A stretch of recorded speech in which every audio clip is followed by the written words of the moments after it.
వైసీపీని వీడి టీడీపీలో చేరేందుకు నిర్ణయం తీసుకున్నామని రత్నాకర్ ప్రెస్ మీట్లో వెల్లడించారు. మాజీ మంత్రి దాడి వీరభద్రరావు, మా అన్నయ్య దాడి జయవీర్తో పాటు కుటుంబ సభ్యులు మరియు మా అనుచర వర్గంతో వైసీపీకి రాజీనామా చేయడం జరిగిందని, ఈ మేరకు రాజీనామా లేఖను మంగళవారం మధ్యాహ్నం ముఖ్యమంత్రి వైఎస్ జగన్మోహన్ రెడ్డికి పంపించామని, అలాగే సమాచారం మేరకు విజయసాయిరెడ్డి, సజ్జల రామకృష్ణలకు తెలియపరచడం జరిగిందని దాడి రత్నాకర్ వెల్లడించారు. ఈ మేరకు స్థానిక లక్ష్మీనారాయణ నగర్లో గల డీబీఆర్ క్యాంపు కార్యాలయంలో మంగళవారం సాయంత్రం నిర్వహించిన విలేకరుల సమావేశంలో దాడి జయవీర్తో కలిసి దాడి రత్నాకర్ మాట్లాడారు. వైసీపీని వీడి మా మాతృ సంస్థ అయిన తెలుగుదేశం పార్టీలో చేరడానికి నిర్ణయం తీసుకోవడం జరిగిందన్నారు. దీనిలో భాగంగా తెలుగుదేశం పార్టీ జాతీయ అధ్యక్షులు నారా చంద్రబాబు నాయుడును, నారా లోకేష్లను బుధవారం కలవబోతున్నామన్నారు. వారిని కలిసి వారితో చర్చించడానికి దాడి వీరభద్రరావుతో పాటు మేము అపాయింట్మెంట్ తీసుకోవడం జరిగిందన్నారు. బుధవారం వారితో చర్చించిన తర్వాత పూర్తి వివరాలు ప్రజలకు, మీడియాకు తెలియజేస్తామని రత్నాకర్ పేర్కొన్నారు. అందరికీ నమస్కారం. ఈరోజు నాన్నగారు దాడి వీరభద్రరావు గారు, అలాగే నేను, అన్నయ్య దాడి జయవీర్ గారు, అలాగే కుటుంబ సభ్యులు, అలాగే మా అనుచర వర్గం అందరూ కూడా వైఎస్ఆర్ పార్టీకి రాజీనామా చేయడం జరిగింది.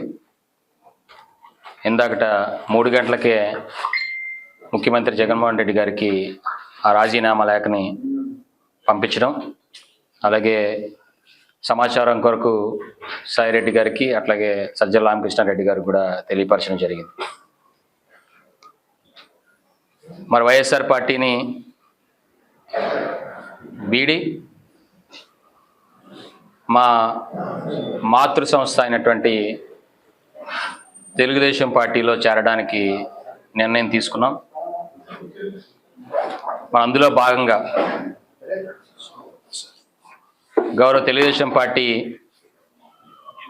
జాతీయ అధ్యక్షులు నారా చంద్రబాబు నాయుడు గారిని, అదేవిధంగా నారా లోకేష్ గారిని రేపు వారిని కలవబోతున్నాం.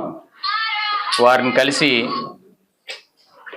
వారితో రేపు చర్చించడానికి మా నాన్నగారు, మేము అందరం కూడా అపాయింట్మెంట్ తీసుకోవడం జరిగింది.